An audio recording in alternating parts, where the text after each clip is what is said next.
Thank you all for coming to FMW. We're going to start the proceedings off with old lovely drumming man over here. Hello. He's going to give us his tasty blend of drum lessons. I'm going to be assisting him.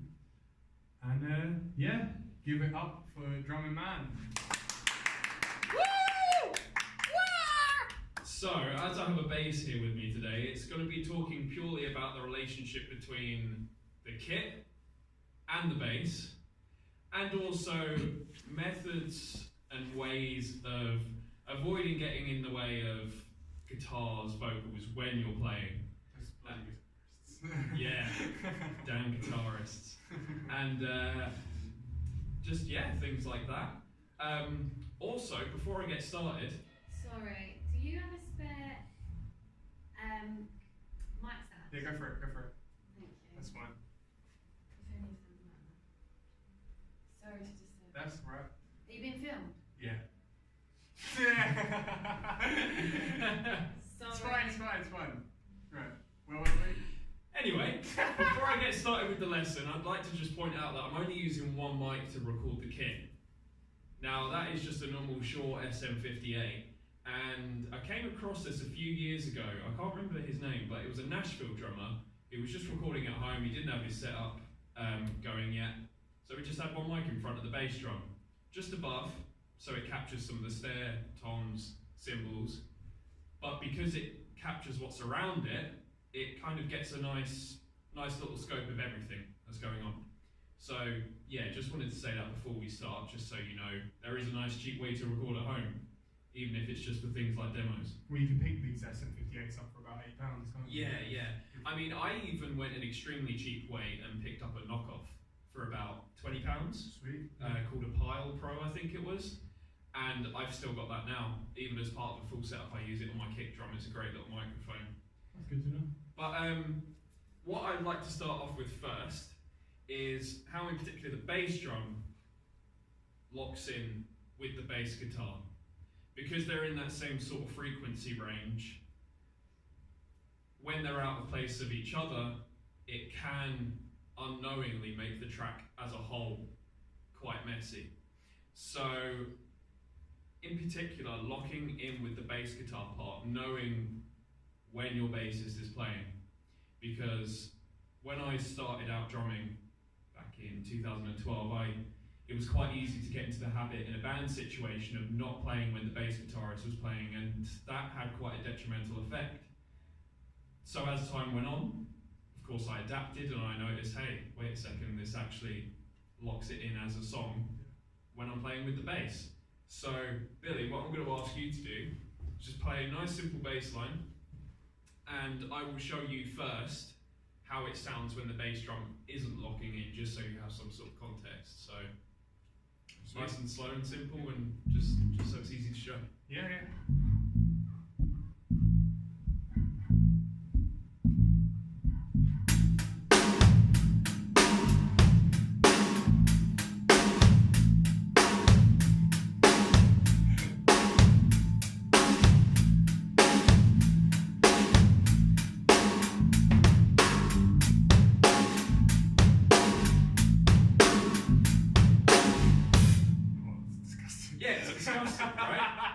Disgusting, but especially if you're starting out, you can't really hear that, you can't pick it out, and you're kind of just stuck, like you're tripping over your own feet because you can't figure out what's wrong, and well, you only have what you know to go by, so of course learning these things matters. So what I will do now is I will show you how it sounds when I'm conscious of what Billy's doing and when I apply that to the kick drum. So give me another bass line. Do you want a different one? Or? Yeah, a different one will do. Okay, sure.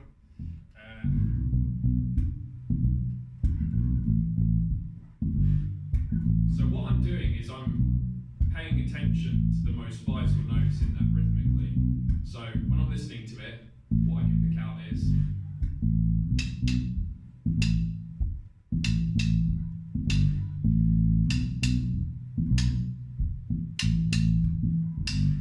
those are the ones that really stick out to me, and applying that to the kick drum will make it sound just that bit more solid and really lock it in together.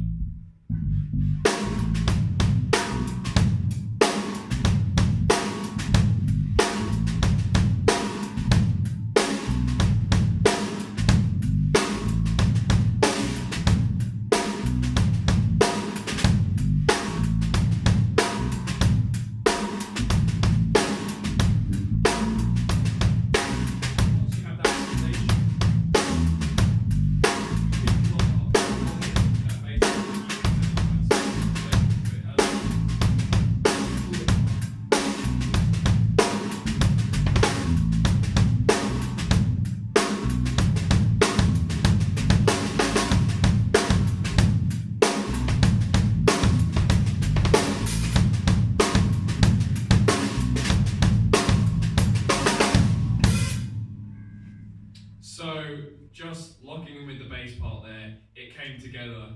I mean, you can see Billy's face when the example I was playing before, it didn't sound right.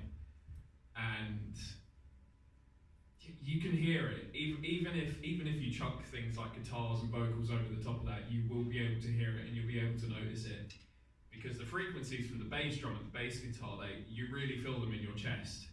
And even though sometimes you can't necessarily hear them or pick them out, you just know that something's off.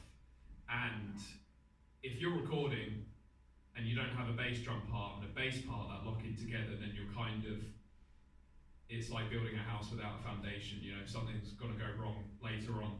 So I think it's an essential skill for any musician to be able to listen to everyone else in the band and see what they're doing, especially for drums and bass, because it really, like, you can feel it when a drummer isn't with you, and you can find yourself as a bass player fighting against the drummer.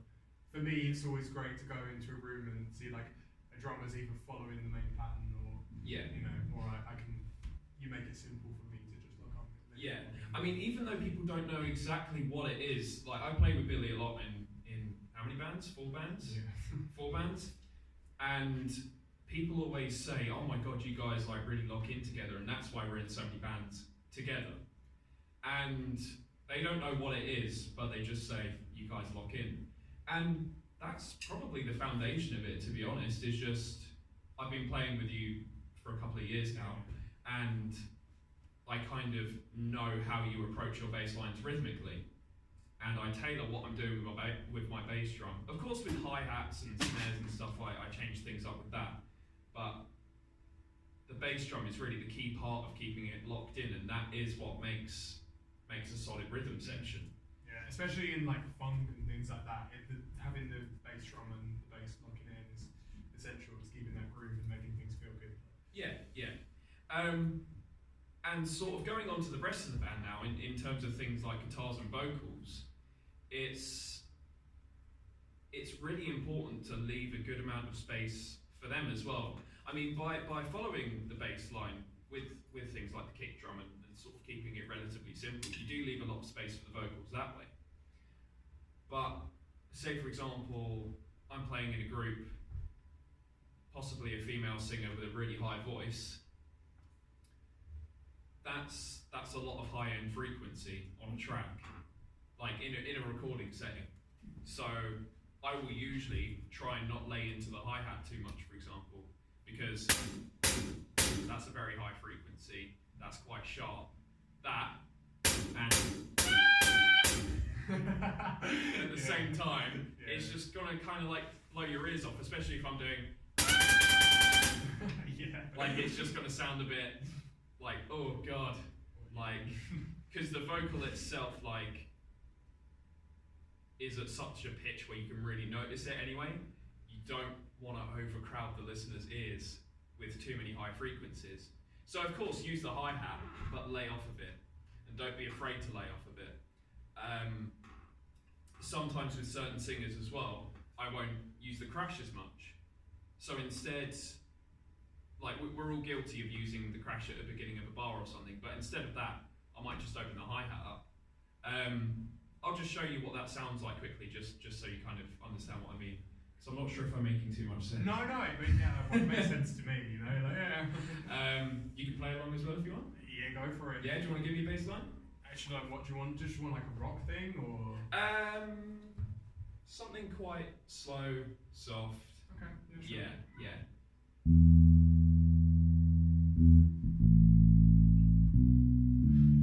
So here is if I'm using the crash.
And it's such a subtle change, and just on its own you might not be able to hear the difference, but in the context of a whole piece, it leaves like space in terms of frequencies for that vocal. I mean, to me, even just playing that on its own there, it just sounded a bit too much for sort of the speed we're playing at. It's just a bit like, just sounds like I'm using it for the sake of using it. When really developing your playing sometimes is a case of narrowing it down, and sort of using less tools, you know. Like if I'm playing something slower, I might only do fills between the hi-hat and the snare, because if you are playing something slower and something more smooth, you don't want to be, again, overcrowding someone's ears with all these extra drums that kind of sound out of place when you spend so much time building a groove on just 3 vital like ingredients. So yeah, that's always really important to think about vocally. And also in terms of filling, so I play with my band. My main band is called Tactful Cactus, and we have 2, one of them's here.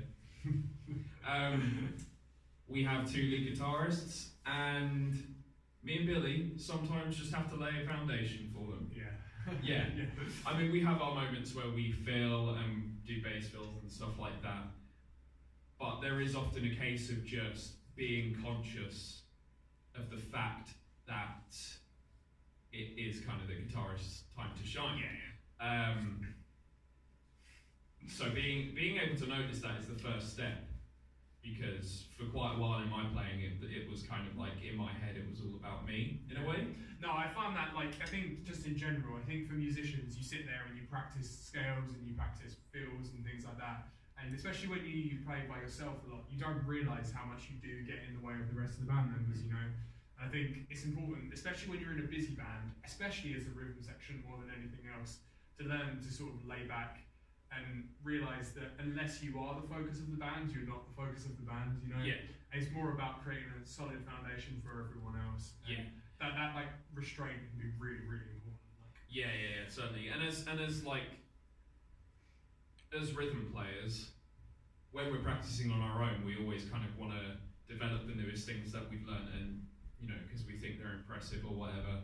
And unfortunately, because we're the rhythm players, there isn't a lot of opportunity to do that. So a big part of learning the drums, or even learning the bass, is kind of learning when to just keep it simple. And that whole, like, sounds cheesy, but that whole less is more sort of phrase. That really does apply quite a lot. There are certainly times to feel and go crazy with it. Certainly. There's always time, but that's it. It's just a case of being conscious of when it's your time. But yeah, and when it comes to tunings with other instrumentation, so I learnt this from a fantastic session drummer called Ash Sohn, who's played with Adele and stuff like that. And something that hadn't really occurred to me was the tuning of the drums in the context that you're playing in. I mean, I was kind of aware of it, but not in this much depth. And kind of relates back to what I was saying with, you know, if there was extremely high pitchy vocals, you wouldn't want to be hammering on the hi-hats because that's just too much. And the same should definitely apply to drum tuning as well. So it's kind of the concept of, if you're singing with someone with a high voice, tune your snare low, because you don't want them to interfere with each other. The drums should be laying a foundation for the vocals and not occupying that same space, because the snare is such a vital part of the kit, and you hear it a lot in a song. So it's important that, you know, things like cymbals, not too much to worry about, but snare drums, when you're playing it so often, so much, it's important in certain settings that you tune it so it doesn't interfere with the vocals. So, for example, me and Billy play with a great funk soul singer called Hour, and she has quite a medium to high voice, very soft medium to high voice. So I kind of go for a Michael Jackson off the wall sound. I detune it, not completely detuned, but until it's nearly wrinkled. So there's still tone in the drum, but I completely tune it down, and I just put a homemade O-ring around the edge, just to dampen it, because of course those overtones are a bit out of control at that point. And it just gives a nice thud, a nice low thud. There's still a crack to it, but it's just a nice low thud, and it doesn't get in the space of the vocal. And I sing with quite a lot of people who are high singers, so I find myself tuning my snare quite low. We also play with someone called George Gordy, who's a high singer, but that sort of thuddy sound doesn't apply to his music. He's kind of very rock, psychedelic. I think it can be like, I think the dynamic in because that's a trio. I think the dynamic there can be like, especially I've noticed that when you play in a trio compared to when there's a lot of band members, you need to fill it out a bit more. Yeah. I think that's an interesting thing. Yeah. So I'm still conscious of not interfering with his vocals, but I do tune it up a little bit just to get, because of course, as I said, when you tune it so low, the tone of the drum isn't too pleasant. So I do tune it up a little bit, just sort of medium low, just to get some tone from the drum, a really nice crack so it shines through. But I don't tune it too high, because George's vocals can sometimes be quite high and they can interfere with each other. So it's always good to be conscious of your tunings, what you're doing. When you're tuning your drums, yeah, it matters a really great deal. So yeah, of course playing matters as well. But yeah, tuning is where it kind of all starts. Before you sit down and play what you're going to play, mess with the tunings. I think that's it. I think the sound of something is really important. I think a lot of drummers don't think about that. Like, you know, a lot of drummers, when you play gigs, you just turn up to a gig and you've got the kit there, and you don't think about what sound you want. You just like, there's a kit there, I'm going to play it, you know? Yeah. I think a lot of drummers don't consider these things. And like, I remember the first time that I found out that you could tune a drum, it kind of blew my mind. It wasn't until I've been playing for about 5 years that I knew you could actually play a tune a drum. Like, I'm not sure if I'm just an idiot or like, do you know what, that's a good point though. Let's talk about drum tunings when you're at live settings. Yeah. So, of course, things are loud, things are noisy. If you get time to tune your drum, even if it's only like 5 minutes, that's amazing at a live gig. Especially at like venues like bars and stuff, to have that time, use it wisely, and there's a way to use it wisely. So there's a drummer in America, I can't think of exactly where he's from, but his name is Rob Brown, and he has this tuning technique where it doesn't involve listening to the overtones of the drum. I looked at this because I struggled. I've struggled for a very long time. It's only just about now, 9 years into my drumming career, that I've kind of sort of started to get used to listening to the overtones, but I really struggled with that. So I wanted an easier method. And I came across his video on YouTube, and for the toms, he has a really simple way of tuning. And I now do this when I'm tuning. I've done it with these drums today, and that is just completely detuning top and bottom heads, so they're completely loose, wrinkles everywhere. finger tightening like you usually would, but then instead of cranking it up and listening for overtones, you just push your head into this. You push your hand into the center of the head. Before you do that, you take it up about half a turn, but then you put your hand on the center of the head, and wherever there's wrinkles, you just turn it enough until it just about goes flat. And when you take your hand off of that and every wrinkle is just about flat, you should have an in-tune head. Because I was kind of, when I was starting out with tuning, I was kind of so caught up in the fact of listening for overtones that I forgot, wait, yeah, there is an actual really physical element to this, and that is that the head has to be sitting centered and even on every side. So, visually, all the wrinkles need to be out, and then you've got an in-tune head, essentially. And I've done that with these toms here today. The tuning mechanism on these tammers is a little bit strange, so it's a little bit tougher, so I have to crank them a bit more.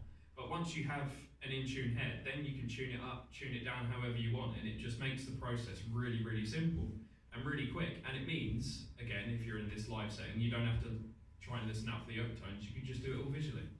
And with the bass drum, you do the same process, but you turn it up until the wrinkles are out, and then you take it back a little bit until the wrinkles start showing up again. And that's how you get quite a generic, thuddy bass drum sound, and then you can work with it how you want. What was that guy's name again? They want to show Rob Brown. Rob Brown. Rob Brown, yeah. That'd be good for beginner drummers. Yeah, definitely, because I struggled a lot as a beginner drummer. And with the snare, because there isn't so much resonance because of the wires underneath, you kind of don't have so much to worry about. So what I always do is tune the resonant head, tabletop tight, so it's like really tight. I'll just show you. That's really tight. And I make sure they're relatively in pitch with each other. And then the top head you can do by feel. So two drum keys is the best way to do it. Going round until they feel about the same, all the way around the drum. And you should end up with a head that's in tune. Some really cheap snares this won't work with. But it should get everything relatively in tune enough. Again, you don't have to worry so much about the resonance. And just by doing that, you kind of have a good snare drum ready to go. I've sort of used this method on this drum today. I'll just show you how the drums sound again.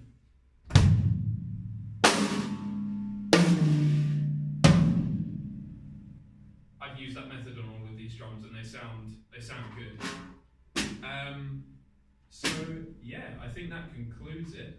Yeah. For now. Did you want to ask any questions? Yeah. Any questions? Anyone else? Do you have a question? Yeah. Yes, I've heard Frank Zappa talk about a concept of rhythmic dissonance within a song, so creating tension and release just with rhythm. How do you go about doing that in maybe a fill or any such situation?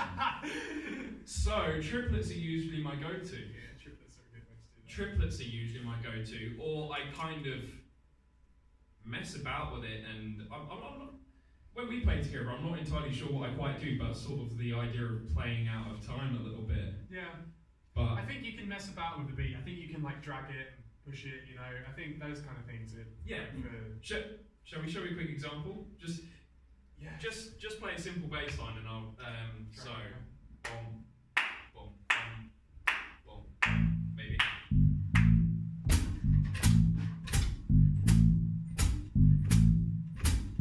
So I'll just do it with triplets here, and just doing triplets on the snare.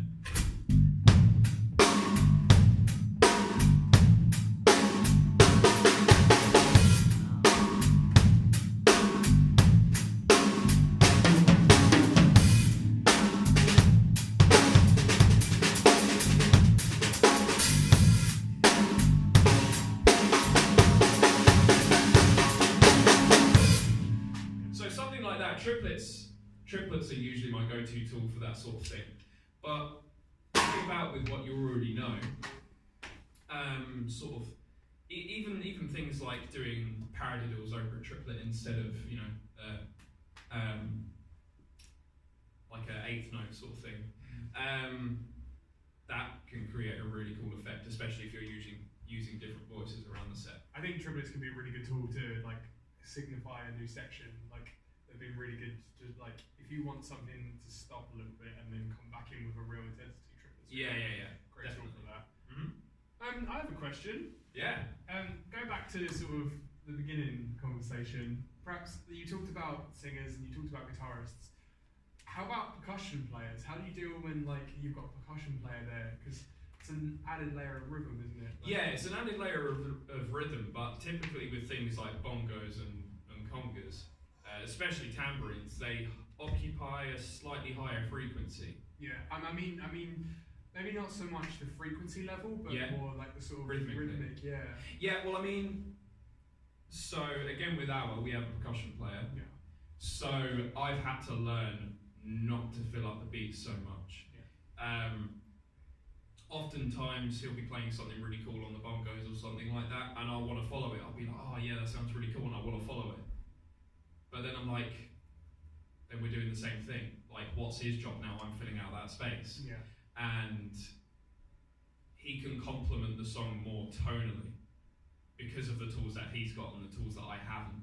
So it's important for me to lay back and sort of the same approach as with a guitarist or vocalist, just lay back and let there be space for him to fill in and colour. Yeah.